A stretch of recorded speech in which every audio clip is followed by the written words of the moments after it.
Hi there guys, in this video I will show you how to create group on Viber. When you open up the Viber application and when you get up into the chat section on the first side right down, you're gonna find the right button with a chat section. Just click on that button and here you're gonna find out all these contact setups, but on your upper side also you're gonna find out two options.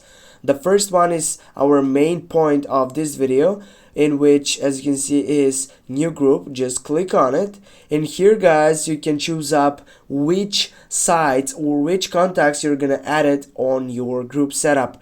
Now for example, I will go with this one.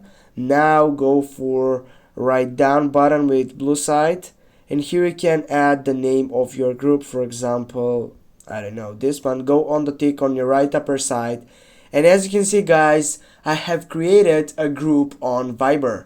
Thanks for watching. Don't forget to hit that like and share the video. See you soon.